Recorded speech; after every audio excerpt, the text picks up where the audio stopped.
정말 지긋지긋해. 내가 안 갖겠다고 했어? 심장이 멎는 줄 알았습니다. 전화벨이 울렸습니다. 또 독촉 전화였습니다. 하루에 50통은 기본입니다. 새벽에도 울렸습니다. 밥 먹다가도 울렸습니다. 화장실에서도 울렸습니다. 핸드폰을 벽에 집어던져 버렸습니다. 그날 밤 마누라가 방문을 열고 들어오더니 바닥에 주저앉아서 울더군요. 30년 해로하면서 저렇게 우는 건 처음 봤습니다. 어깨가 들썩들썩했습니다. 더 이상 못 버티겠다고 하더군요. 중국집 처음 오픈할 때부터 같이 고생한 사람이었습니다. 새벽 4시에 같이 일어나서 육수 끓이며 고생만 했던 내 아내. 그 사람이 떠났습니다. 막내도 데려갔습니다. 초등학교 5학년짜리 늦둥이 딸이었습니다. 현관문 나서는 뒷모습이 아직도 눈에 선합니다. 한 번도 뒤를 안 돌아보더군요. 저는 중국집을 30년 동안 운영했습니다. 그냥 제 삶은 절반이라 해도 될 정도입니다. 하지만 5억을 빚지고 전부 잃었습니다. 제가 뭘 잘못하고 무엇을 후회하는지 이야기를 차분히 해볼까 합니다. 마이너스 해시태그 1장 짜장면 30년. 저는 33세 중국집을 열었습니다. 2,900만 원이 전 재산이었습니다. 그중 2천만 원은 장인 어른한테 빌린 돈이었습니다. 나머지 900만 원은 마누라랑 결혼 전부터 10원 한 장 안 쓰고 모은 돈이었습니다. 가게 자리를 잡는 데만 석 달이 걸렸습니다. 경기도 외곽의 작은 동네였습니다. 대로변도 아니고 골목 안쪽이었습니다. 권리금이 싸서 들어간 거였습니다. 처음엔 손님이 안 왔습니다. 하루에 짜장면 10그릇 파는 날도 있었습니다. 마누라가 홀 보고 저는 주방에서 혼자 다 했습니다. 새벽 4시에 일어나서 육수 끓이고 밤 11시에 가스불 끄고 점심시간에 손님 없으면 그냥 서서 졸았습니다. 그렇게 1년을 버텼습니다. 첫 해 매출이 8천만 원이었습니다. 월세 내고 재료비 빼고 공과금 내면 손에 쥐는 돈이 한 달에 150만 원도 안 됐습니다. 장인 어른이 가게 접으라고 하시더군요. 그거 가지고 언제 빚 갚겠냐고. 맞는 말이었습니다. 근데 저는 못 접겠더라고요. 이미 쏟아부은 게 아까웠습니다. 지금 생각하면 그게 화근이었습니다. 이미 쓴 돈이 아까워서 더 깊이 빠지는 거.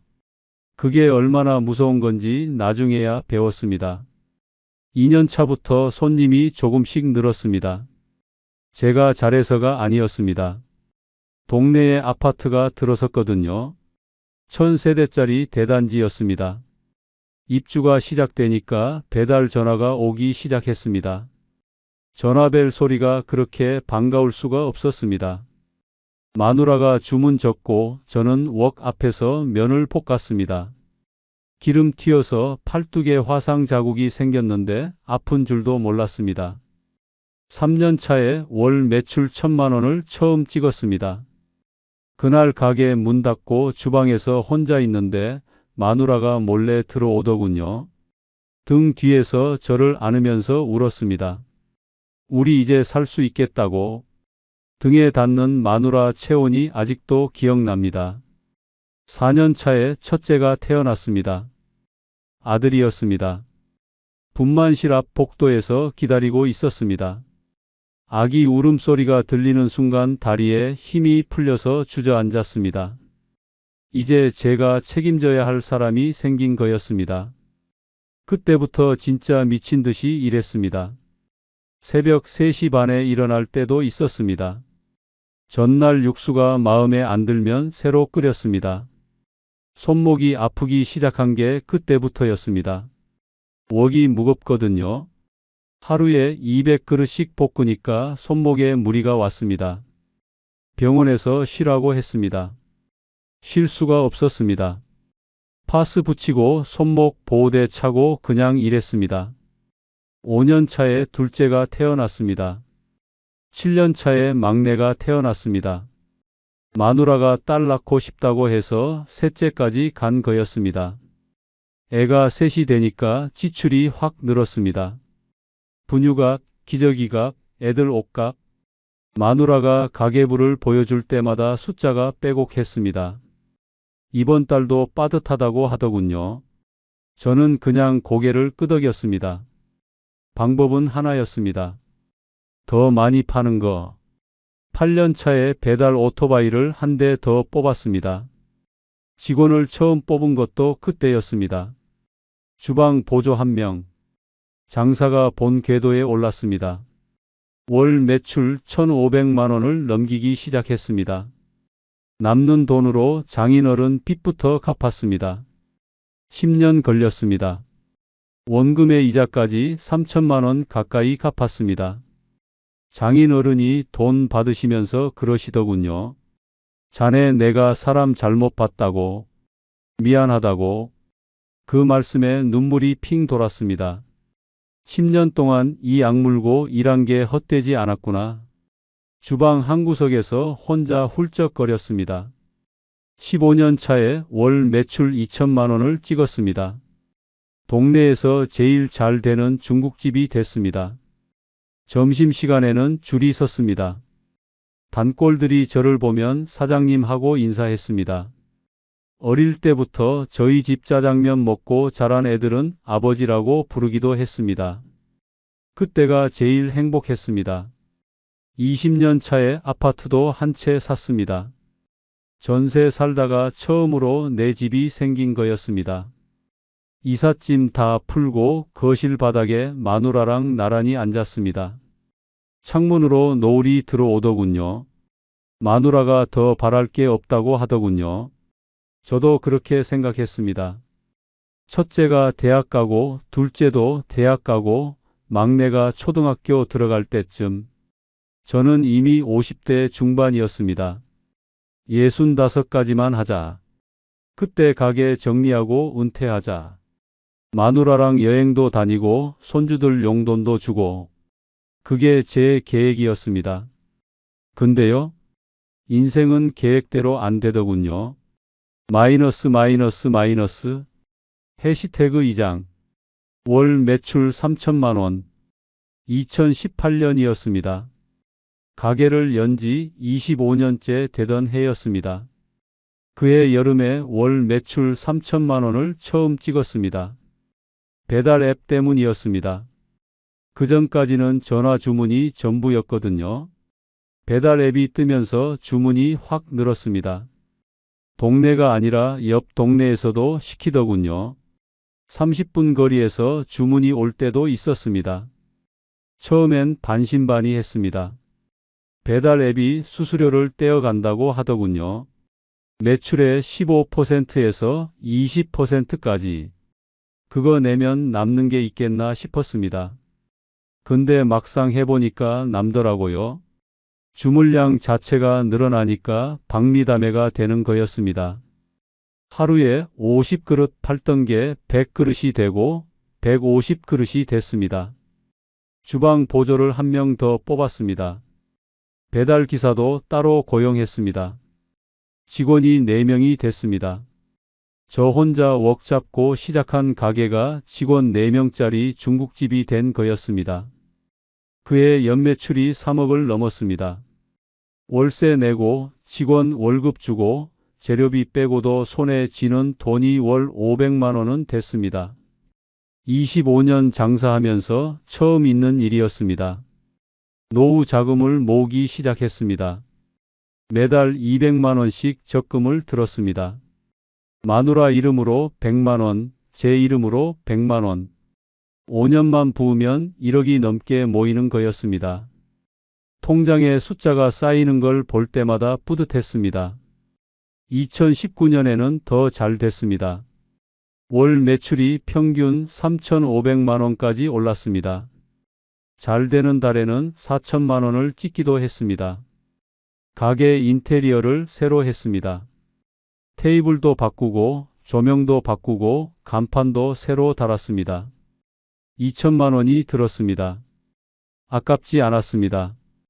앞으로 5년만 더 하면 은퇴인데 마지막으로 가게 단장하는 거지.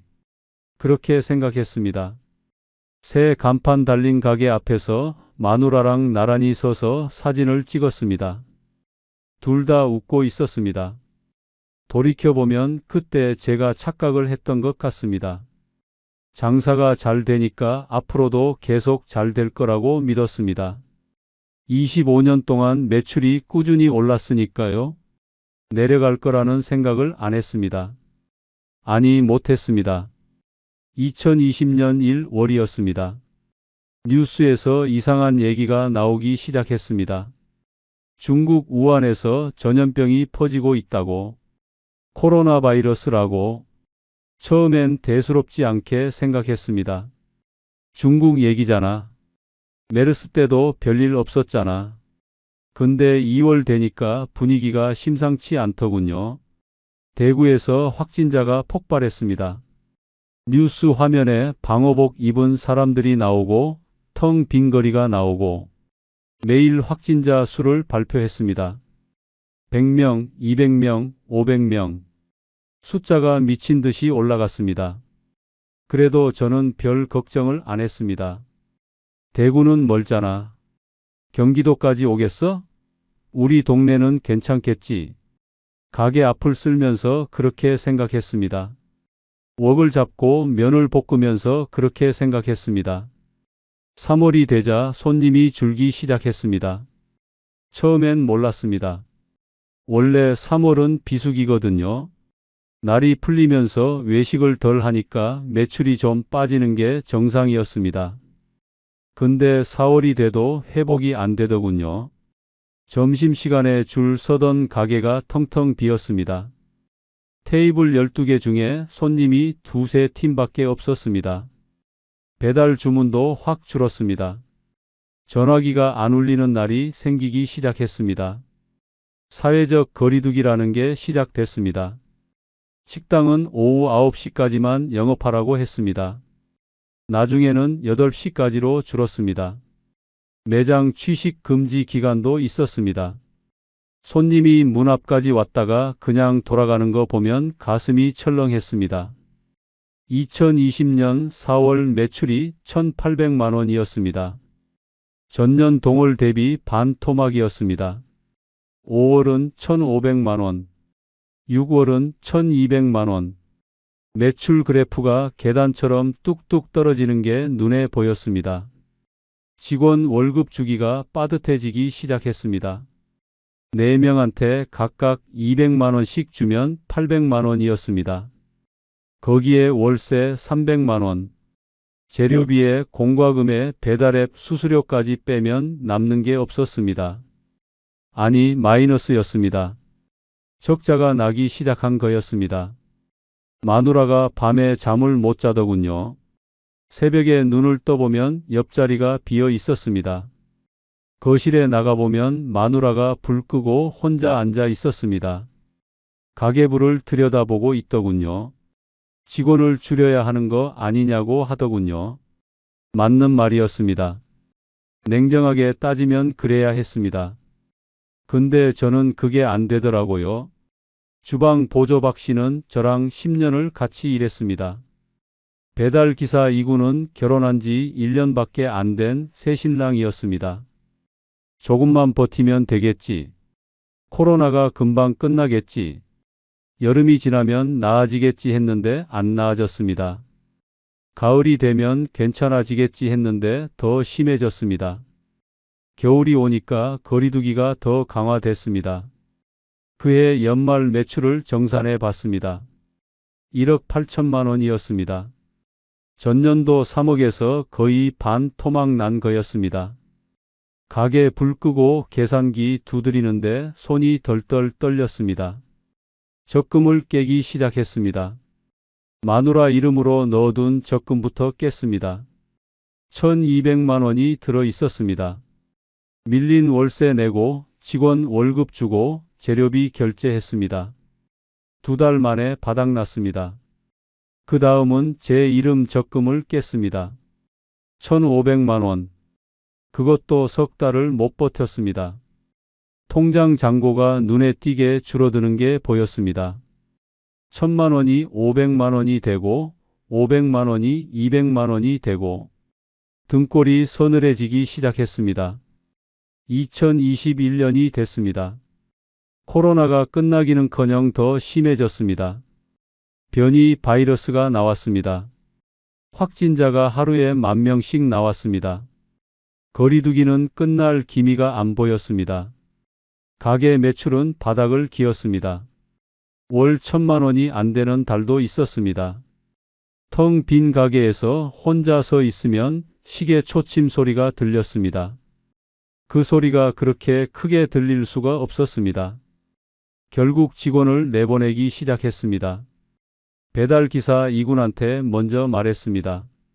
상황이 나아지면 다시 부르겠다고. 이군이 고개를 끄덕이더군요. 괜찮다고.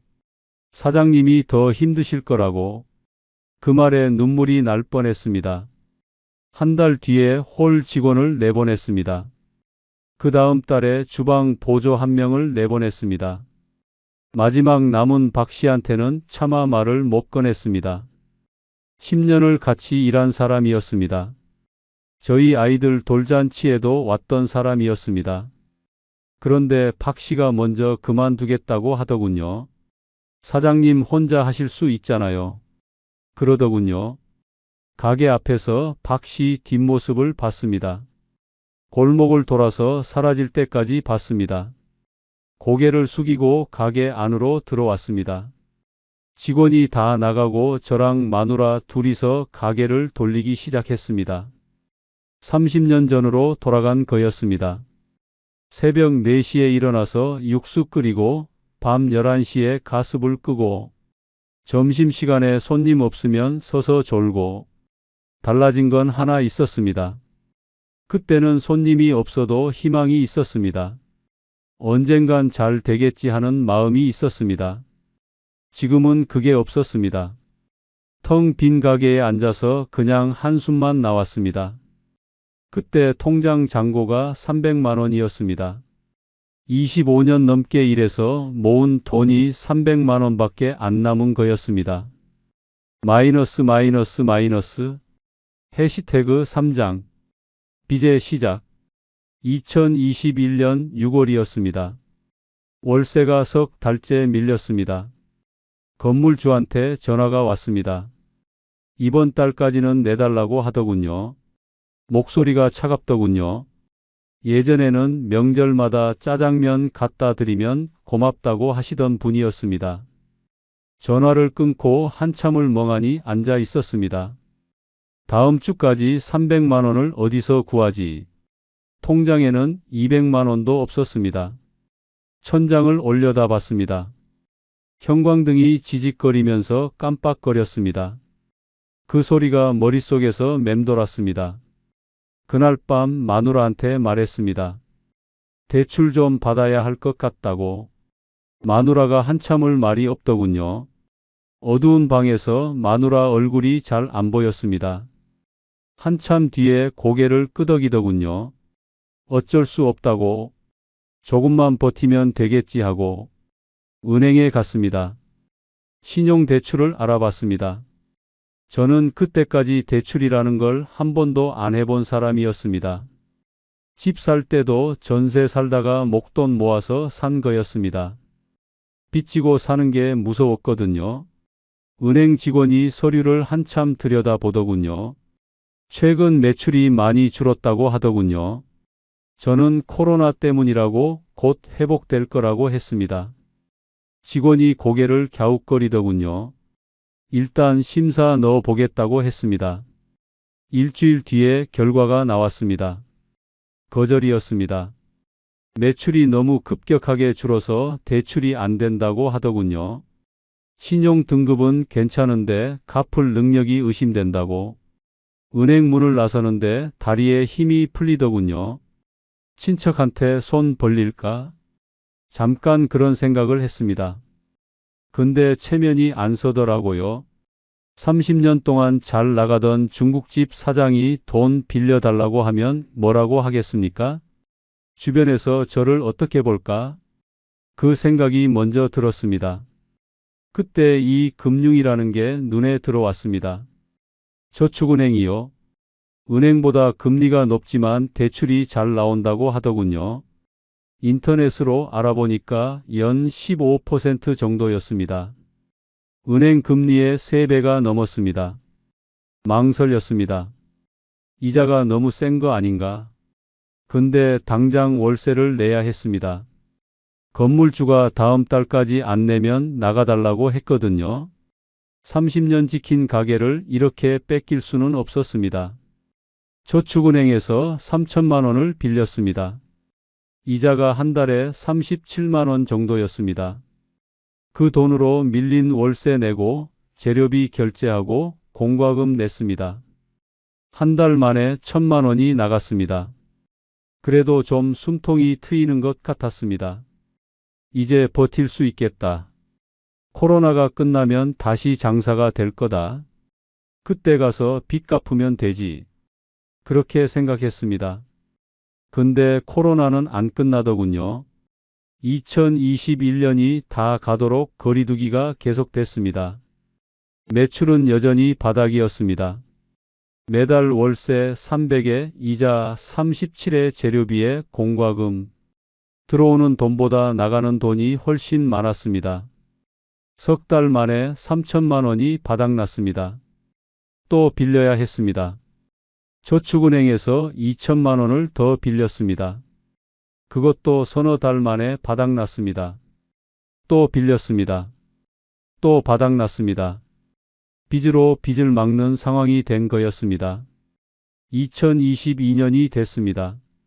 그때쯤 저축은행 대출이 8천만 원까지 불어났습니다. 이자만 한 달에 100만 원이 넘었습니다. 가게 매출로는 이자도 못 내는 상황이었습니다. 그때 카드론이라는 게 눈에 들어왔습니다. 신용카드로 현금을 뽑는 거였습니다. 금리가 연 20%가 넘었습니다. 미친 이자였습니다. 근데 당장 이번 달 월세를 내야 했습니다. 카드 3개에서 1,500만 원을 뽑았습니다. 그러고도 모자랐습니다. 그 다음엔 대부업체에서 빌렸습니다. 금리가 연 24%였습니다. 저축은행보다 더 셌습니다. 뭘 빌리는 건지도 모르겠더군요. 그냥 당장 급한 불 끄는 데만 정신이 팔렸습니다. 2022년 말 기준으로 빚이 2억 5천만 원이었습니다. 저축은행 8천, 카드론 3천, 대부업체 5천, 거기에 밀린 월세하고 외상값까지. 숫자를 써놓고 보니까 머리가 하얘졌습니다. 이자만 한 달에 400만 원이 넘었습니다. 가게 매출이 1,000만 원도 안 되는데 이자가 400이었습니다. 월세 300에 재료비에 공과금까지 내면 마이너스가 500씩 났습니다. 매달 500씩 빚이 늘어나는 거였습니다. 그때부터 독촉 전화가 오기 시작했습니다. 처음엔 저축은행에서 왔습니다. 이자가 밀렸다고, 언제 내실 거냐고, 정중한 말투였습니다. 죄송하다고 다음 주에 꼭 내겠다고 했습니다. 다음 주에 못 냈습니다. 전화가 또 왔습니다. 이번엔 말투가 달라졌습니다. 좀 딱딱해졌습니다. 그 다음 주에도 못 냈습니다. 전화가 하루에 2~3통씩 오기 시작했습니다. 한 달이 지나니까 전화가 10통씩 왔습니다. 저축은행에서, 카드사에서, 대부업체에서 번호를 바꿔가면서 전화가 왔습니다. 모르는 번호는 다 독촉이었습니다. 전화벨 소리만 들어도 심장이 덜컥 내려앉았습니다. 2달이 지나니까 전화가 20통씩 왔습니다. 새벽에도 울렸습니다. 아침에 눈 뜨면 부재중 전화가 10개씩 찍혀 있었습니다. 밥 먹다가도 울렸습니다. 숟가락 들다 말고 전화기를 봤습니다. 또 모르는 번호였습니다. 석 달이 지나니까 전화가 50통씩 왔습니다. 화장실에서도 울렸습니다. 잠깐 눈 붙이려고 누워도 울렸습니다. 전화기를 꺼놓으면 집 전화로 왔습니다. 집 전화를 뽑아놓으면 가게로 왔습니다. 전화벨 소리가 트라우마가 됐습니다. 길 가다가 다른 사람 전화벨이 울려도 움찔했습니다. 가슴이 쿵쾅거렸습니다. 밤에 잠을 못 잤습니다. 눈을 감으면 전화벨 소리가 들리는 것 같았습니다. 그때 몸무게가 10kg이 빠졌습니다. 밥맛이 없었습니다. 먹어도 체하는 것 같았습니다. 거울을 보면 광대뼈가 튀어나와 있었습니다. 눈 밑에 다크서클이 시커멓게 내려앉았습니다. 마누라가 병원 가보라고 하더군요. 병원 갈 돈이 없었습니다. 그날이 언제였는지 정확히 기억납니다. 2023년 3월 14일이었습니다. 저녁 7시쯤이었습니다. 전화벨이 울렸습니다. 또 독촉이었습니다. 그날따라 유난히 말투가 거칠었습니다. 돈 없으면 집을 팔아서라도 갚으라고 그런 말을 하더군요. 전화기를 벽에 집어던졌습니다. 산산조각이 났습니다. 바닥에 파편이 흩어졌습니다. 손이 부들부들 떨렸습니다. 마누라가 달려왔습니다. 놀란 얼굴로 저를 쳐다보더군요. 그날 밤 마누라가 방문을 열고 들어오더니 바닥에 주저앉아서 울었습니다. 더 이상 못 버티겠다고 하더군요. 이러다 우리 다 죽는다고. 그 말이 비수처럼 꽂혔습니다. 저는 아무 말도 못했습니다. 미안하다는 말밖에 안 나왔습니다. 마이너스 마이너스 마이너스 해시태그 사장 무너지는 가정. 그날 이후로 마누라가 달라졌습니다. 말이 없어졌습니다. 예전에는 가게에서 같이 일하면서 이런저런 얘기를 했거든요. 손님 얘기, 아이들 얘기, 동네 얘기. 근데 그날 이후로는 필요한 말밖에 안 했습니다. 밥 먹어. 가게 가. 문 닫아. 그게 전부였습니다. 밤에 같은 이불 덮고 자는데 등을 돌리고 자더군요. 손을 잡으려고 하면 피했습니다. 30년 해로한 사람한테 거부당하는 느낌. 그게 이렇게 쓰릴 줄 몰랐습니다. 아이들한테는 상황을 말 못했습니다. 첫째랑 둘째는 이미 사회생활하고 있었습니다. 자기들 먹고 살기도 바쁜데 아버지가 빚더미에 앉았다고 하면 얼마나 걱정하겠습니까? 차마 말이 안 나오더군요. 막내만 집에 있었습니다. 초등학교 6학년이었습니다. 예민한 나이잖아요. 뭔가 눈치는 채는 것 같았습니다. 아빠, 엄마가 싸웠어요? 하고 물어보더군요. 아니라고, 그런 거 아니라고 했습니다. 근데 애가 알더라고요. 집에 전화벨이 하루 종일 울리니까요. 제가 전화 받고 한숨 쉬는 거 보니까요. 엄마가 매일 밤 우는 거 보니까요. 12살짜리가 다 알았습니다. 2023년 여름이었습니다. 가게 매출이 월 500만 원까지 떨어졌습니다. 코로나는 끝났는데 손님이 안 돌아오더군요. 3년 동안 발길 끊겼던 사람들이 그냥 다른 데로 가버린 거였습니다. 그때 빚이 3억 5천만 원이었습니다. 이자가 한 달에 600만 원이 넘었습니다. 매출이 500인데 이자가 600이었습니다. 가게 열면 열수록 적자가 나는 구조였습니다. 이래서 번 돈이 전부 이자로 나가도 모자랐습니다. 건물주가 나가달라고 하더군요. 월세가 6달째 밀려 있었습니다. 더 이상 못 기다리겠다고. 다음 달까지 정리하라고. 30년 지킨 가게였습니다. 여기서 첫째 대학 보내고 둘째 대학 보내고 막내 키웠습니다. 그 가게를 내놓으라는 거였습니다. 가게 문 닫고 주방에 혼자 앉아 있었습니다. 불 다 끄고 어둠 속에 앉아 있었습니다. 웍이 보였습니다. 30년 동안 손때에 묻은 웍이었습니다. 손잡이가 닳아서 반들반들했습니다. 그걸 만지작거리면서 생각했습니다. 내가 대체 뭘 위해 이렇게 살았나? 눈물이 나더군요. 소리 없이 흘러내렸습니다. 닦지도 않았습니다. 그냥 어둠 속에서 울었습니다. 2023년 9월에 가게를 접었습니다. 집기 팔고 권리금 받고 다 합쳐서 5천만 원이 들어왔습니다. 그 돈으로 밀린 월세 정산하고 나니까 손에 쥔 돈이 2천만 원이었습니다. 30년 장사의 결과가 2천만 원이었습니다. 빚은 여전히 3억 5천만 원이었습니다. 가게 접으니까 수입이 완전히 끊겼습니다. 근데 이자는 매달 나갔습니다. 2천만 원이 석 달 만에 바닥났습니다. 그때부터 본격적으로 무너지기 시작했습니다.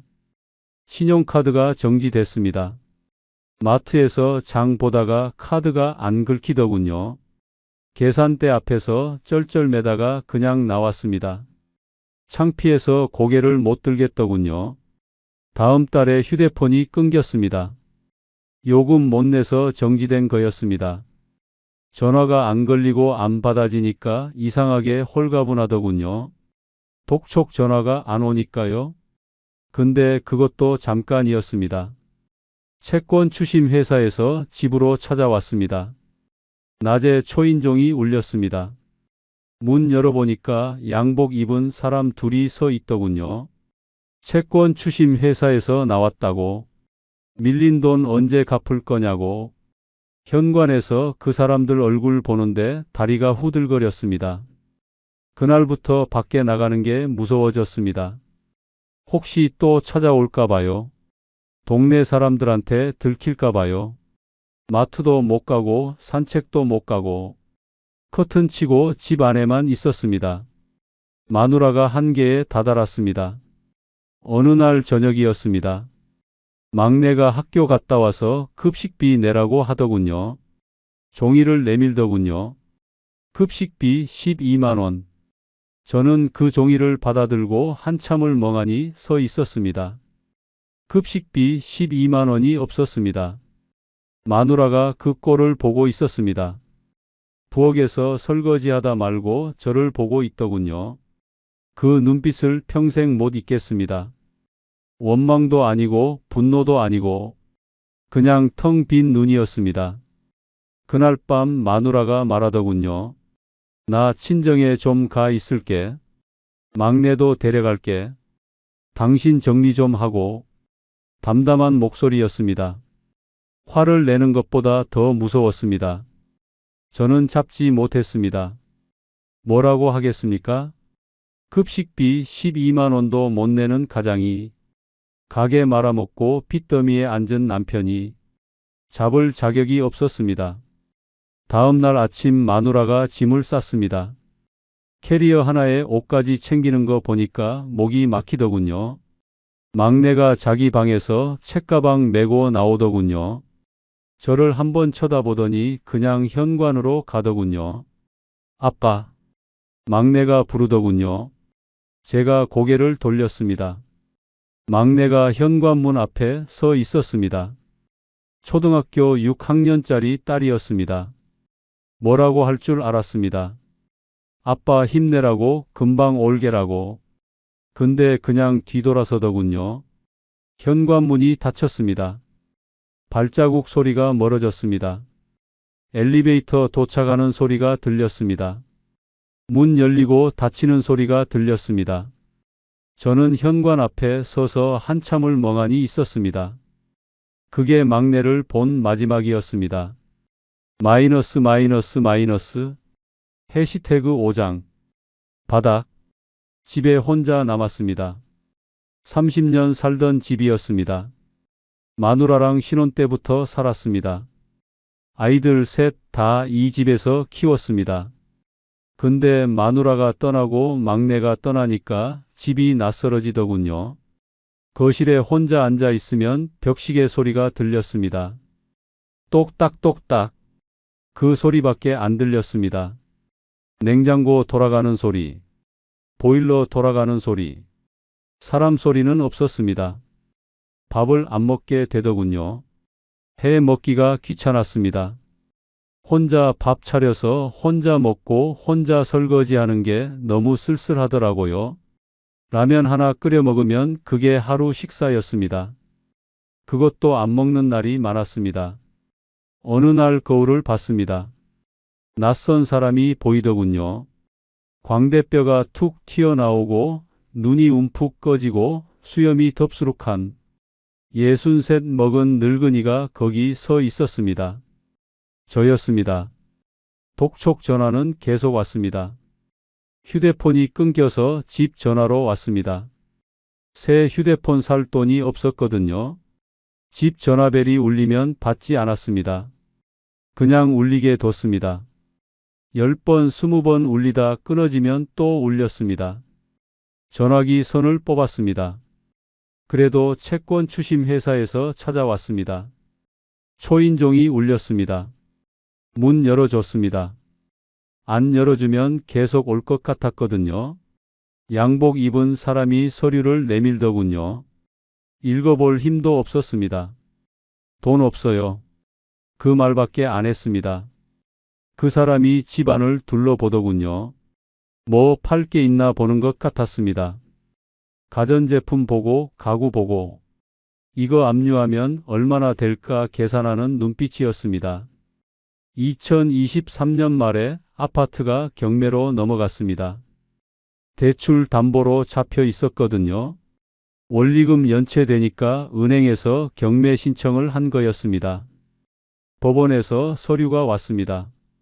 읽어보니까 몇 월 며칠까지 집을 비우라고 되어 있더군요. 20년 넘게 살던 집이었습니다. 이사 올 때 마누라가 좋아하던 거 아직도 기억납니다. 우리 집이다 우리 집이다 하면서 빈 거실에서 뱅글뱅글 돌던 거요. 첫째가 여기서 기어 다녔습니다. 둘째가 여기서 첫 걸음마를 뗐습니다. 막내가 여기서 숨바꼭질 하자고 졸랐습니다. 그 집이 남의 손에 넘어가는 거였습니다. 짐 쌀 게 별로 없었습니다. 가전제품은 다 압류 딱지가 붙어 있었고 가구는 가져갈 데가 없었습니다. 옷가지하고 이불 하나 하고 앨범 몇 권. 그게 전부였습니다. 쪽방으로 이사했습니다. 고시원보다 조금 나은 정도. 월세 30만 원짜리였습니다. 방이 너무 좁아서 이불 깔면 다른 건 못 났습니다. 창문이 작아서 낮에도 어두웠습니다. 벽이 얇아서 옆방 코 고는 소리가 들렸습니다. 첫날 밤에 잠이 안 왔습니다. 천장을 보면서 생각했습니다. 내가 어쩌다 여기까지 왔나? 30년 동안 새벽 4시에 일어나서 일했습니다. 손목이 나가도록 웍을 돌렸습니다. 자식 셋 대학까지 다 보냈습니다. 근데 결과가 이거였습니다. 5억 빚, 가게 없음, 집 없음, 가족 없음. 그날 밤 이상한 생각이 들었습니다. 그냥 끝내버릴까? 한강 다리 위에서 뛰어내리면 어떨까? 그러면 빚도 없어지고 고통도 없어지고 다 끝나는 거 아닌가? 문득 그런 생각이 들더군요. 새벽에 집을 나섰습니다. 2월이었습니다. 바람이 매서웠습니다. 외투 하나 걸치고 걷기 시작했습니다. 버스 타고 한강까지 갔습니다. 다리 위에 섰습니다. 난간에 손을 올렸습니다. 쇠가 차갑더군요. 영하 10도쯤 됐을 겁니다. 입김이 하얗게 나왔습니다. 강물이 시커멓게 흐르고 있었습니다. 저 아래로 뛰어내리면 어떤 느낌일까? 차가울까? 아플까? 아니면 그냥 끝일까? 한참을 서 있었습니다. 그때 전화가 울렸습니다.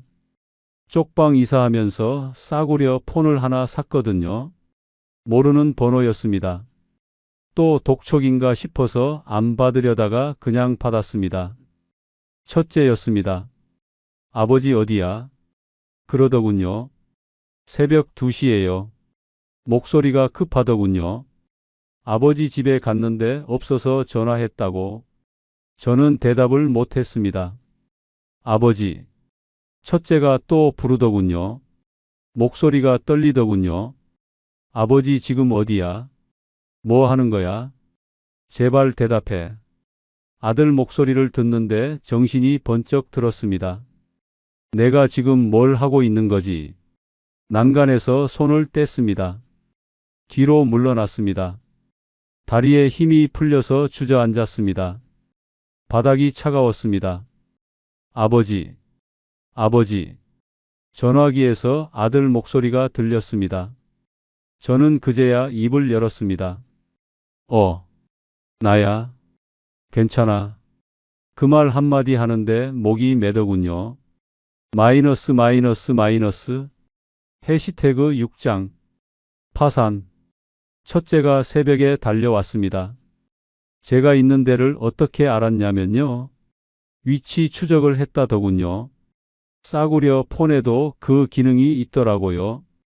아들이 차에서 내려서 달려오는 거 보니까 눈물이 나더군요. 아버지. 아들이 저를 안더군요. 성인이 된 아들한테 안긴 건 처음이었습니다. 아들이 울더군요. 왜 이러고 있어?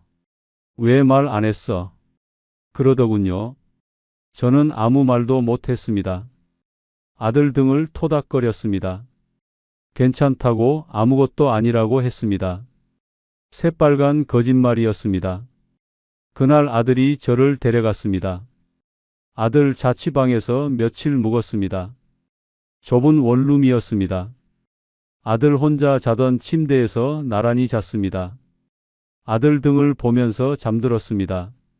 어릴 때 제가 재워줬는데 이제 아들한테 신세를 지는 거였습니다. 아들이 파산 얘기를 꺼냈습니다. 아버지 이렇게 살면 안 된다고. 빚을 정리해야 한다고. 파산 신청하면 빚을 탕감받을 수 있다고. 인터넷으로 알아봤다더군요. 파산이라는 말이 무겁더군요. 파산자. 그 딱지가 붙는 거잖아요. 평생 성실하게 살았는데 마지막에 파산자로 끝나는 거잖아요. 자존심이 안 서더라고요. 근데 달리 방법이 없었습니다. 빚이 5억이었습니다. 가게도 없고 집도 없는 63 노인이 5억을 어떻게 갚겠습니까? 100년을 일해도 못 갚는 돈이었습니다. 아들이 변호사를 알아봐 줬습니다. 법률구조공단이라는 데가 있더군요. 돈 없는 사람들 법률 상담해 주는 곳이요. 거기서 파산 신청을 도와준다고 하더군요. 2024년 3월에 파산 신청을 했습니다. 서류가 어마어마하더군요. 빚이 얼마인지, 어디서 빌렸는지, 왜 못 갚는지, 재산이 뭐가 있는지 다 적어내야 했습니다. 제 인생을 발가벗기는 기분이었습니다. 법원에 서류 내고 기다렸습니다. 석 달 뒤에 연락이 왔습니다. 신문 기일이 잡혔다더군요. 법원에 출석하라고요. 판사 앞에서 신문을 받는 거였습니다. 그날 법원에 갔습니다. 복도에 사람이 많더군요. 저처럼 파산 신청한 사람들이었습니다. 늙은 사람, 젊은 사람, 남자, 여자. 다들 고개를 숙이고 있더군요. 눈 마주치는 사람이 없었습니다. 제 차례가 됐습니다. 판사가 서류를 보면서 질문을 하더군요. 빚을 어디에 썼느냐? 도박이나 낭비는 없었느냐? 재산을 숨기거나 빼돌린 건 없느냐? 그런 질문들이었습니다. 저는 사실대로 대답했습니다. 가게 운영하다 코로나 맞아서 망했습니다. 도박 안 했습니다. 술 안 먹습니다. 재산이라고는 쪽방에 있는 이불 한 채가 전부입니다. 판사가 한참 저를 쳐다보더군요. 무슨 생각을 하는지 모르겠더군요. 이 사람 진짜 불쌍해서 파산시켜줘야겠다 하는 건지 아니면 이 사람 뭔가 숨기는 거 아닌가 의심하는 건지. 2024년 9월에 파산 선고가 났습니다. 법원에서 우편이 왔습니다. 파산 선고 결정문이었습니다. 채무자에 대하여 파산을 선고한다. 그렇게 적혀 있었습니다. 그걸 읽는데 손이 떨렸습니다. 끝났구나. 30년 장사가 이렇게 끝나는구나. 파산자라는 딱지가 붙었구나. 웃음이 나오더군요. 울어야 하는데 웃음이 나왔습니다. 미친 사람처럼 혼자 킥킥거렸습니다. 눈물도 나고 웃음도 나고 이상한 기분이었습니다. 파산 선고가 나고 나서 면책 심사가 남았습니다. 면책이라는 게 뭐냐면요. 빚을 안 갚아도 된다고 결정해 주는 거예요. 파산 선고는 받았지만 면책이 안 나면 빚은 그대로 남는 거거든요. 그래서 면책이 중요했습니다. 또 몇 달을 기다렸습니다. 2025년 2월에 면책 결정이 났습니다. 채무자에 대하여 면책을 허가한다. 그렇게 적혀 있었습니다. 5억 원이 없어진 거였습니다. 아니, 없어진 게 아니라 안 갚아도 되는 게 된 거였습니다. 법적으로요. 평생 갚아도 못 갚을 빚이 사라진 거였습니다. 그날 쪽방에서 한참을 울었습니다. 기뻐서 운 게 아니었습니다. 허무해서 울었습니다. 30년 동안 뭘 위해 일했나?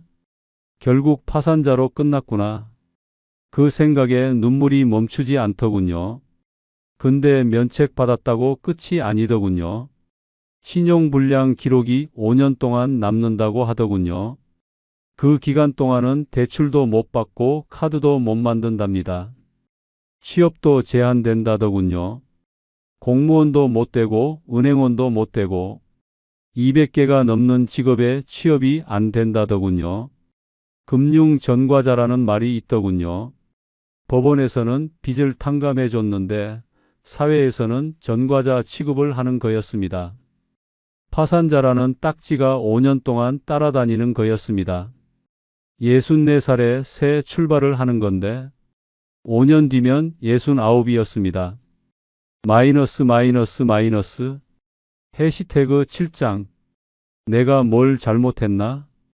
쪽방 천장을 보면서 생각했습니다. 내가 뭘 잘못했을까? 어디서부터 잘못된 걸까?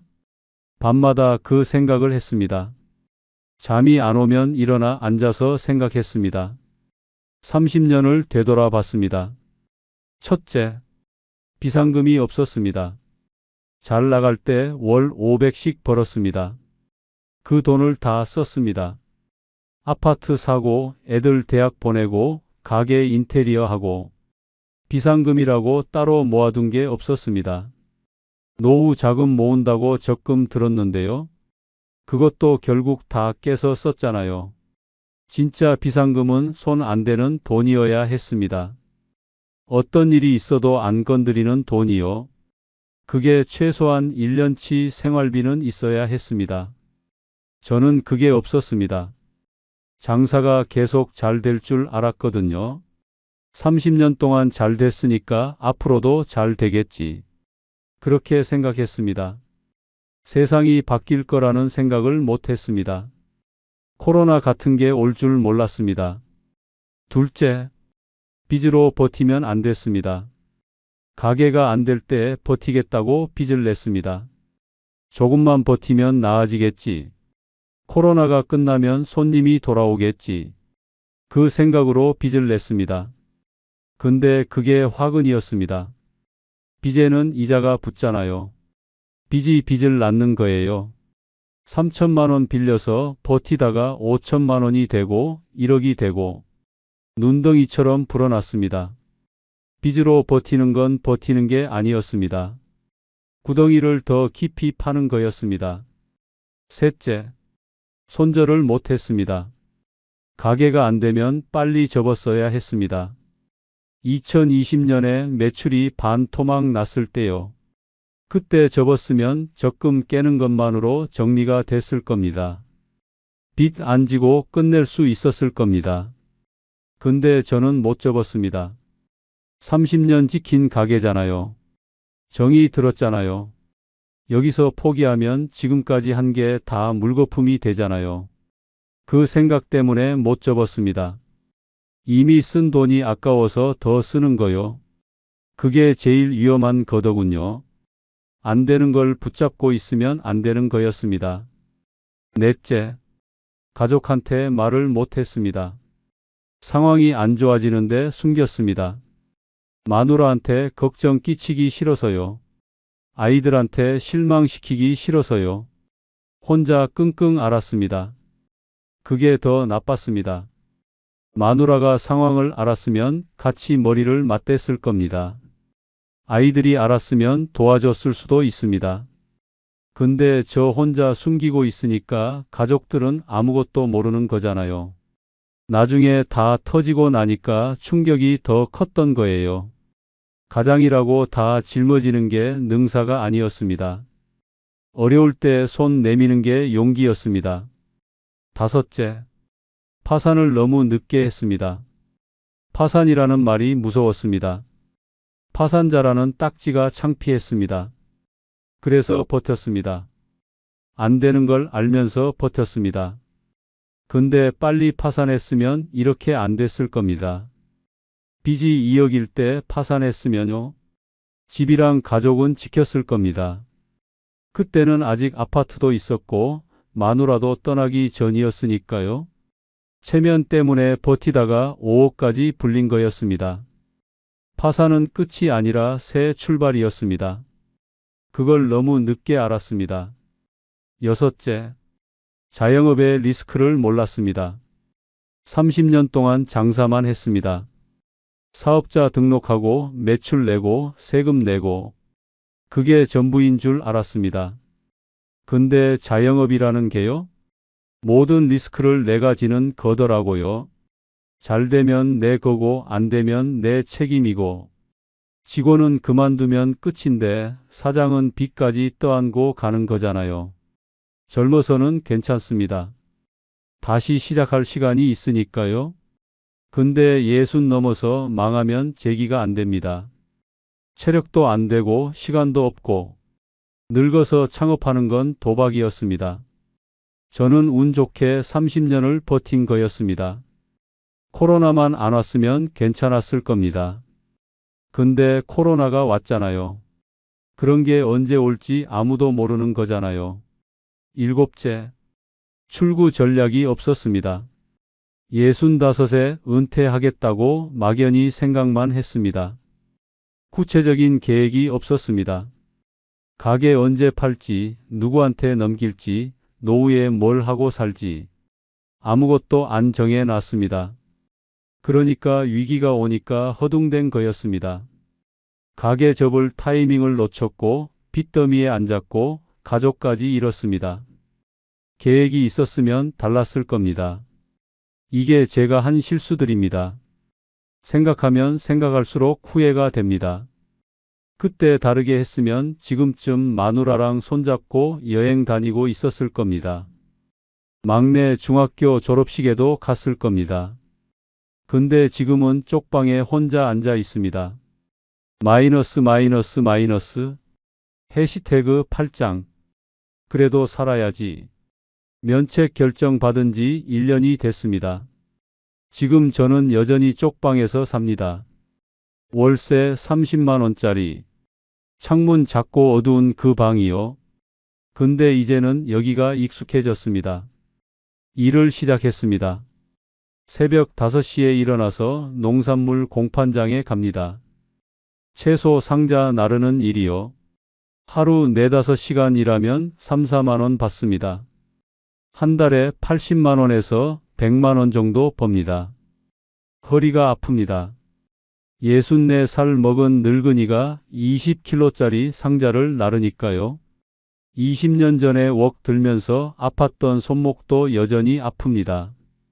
아침에 일어나면 몸이 뻣뻣합니다. 허리 펴는 데만 5분이 걸립니다. 그래도 일합니다. 돈을 벌어야 살잖아요.